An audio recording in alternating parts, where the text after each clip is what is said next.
the flows and the headline risks that are out there in news flow that's out there on a minute-by-minute basis. So you guys are setting the tone with that. When you look at the different narratives here in the markets moving into 2026, do you expect a little bit more volatility, a more of a stock pickers market where retail investors just can't buy the SPY and you know, think that they're going to get another 17, 20% gain in 2026?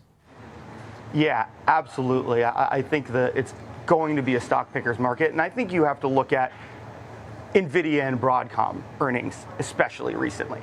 And, you know, NVIDIA had a fantastic earnings, you know, double beat, guided up, and partly for some macro news, actually finished down on that day, which is crazy, but it shows how the demand and the excitement around AI has really changed. I think Michael Burry's part of that. I think there's a lot of things at play there. But then if you look on Broadcom on the other side, you know, they got hit, you know, estimates as much as, you know, 15 to 21%, depending on your timeline. And, you know, they had a double beat. They had good guidance. But the problem with them was they guided down on margin. Their product mix was changing. You know, more automation. They're using more third-party specialized products, which is also a trend. And even just looking at that alone and the way the AI trade is changing from it just being like everything up, every earnings response great, I think that right there is the story of the increased volatility that we expect in 2026. Yeah, the bar is high on those stocks going into the reports.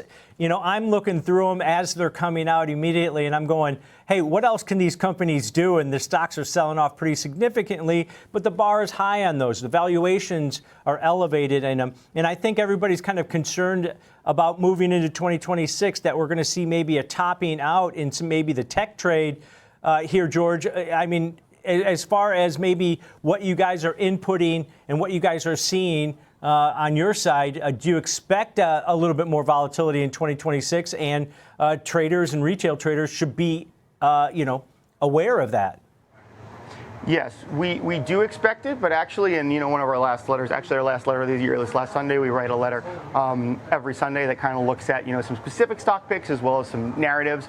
And what we actually like are some growth names. You know, we mentioned, I was actually on the Schwab Network a couple weeks ago, I mentioned ASTS LEU, and I was actually on 12/16. If you go and look at the charts from 12/17 on, I think some people were sharing that, especially those communities. Both of those stocks did very well. And we like those stocks because we like what's going on with nuclear, space, broadband. There's huge opportunities, I think, in those. And ASTS and LEU have very strong market positions, and unique market positions, I would say.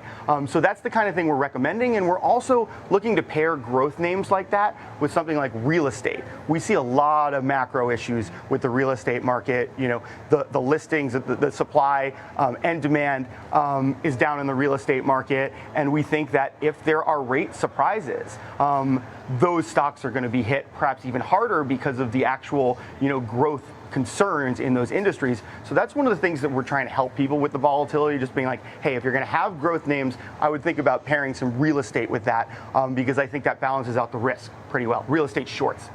Yeah, real estate basically been in a bear market almost compared to other segments within the markets. Looking ahead to 2026, George, what are your keys? Do you have like a word for 2026 for retail traders out there? I would say volatility. I mean, we hit that volatility. I was going to say watch closely. People need to watch. You know, we have these net option sentiment signals. Like, we're not in a set it and forget it market. I mean, sure, you know, if you don't have time, say buy something like Vanguard Total Return. And we always encourage people to be very realistic about the time commitment they can make.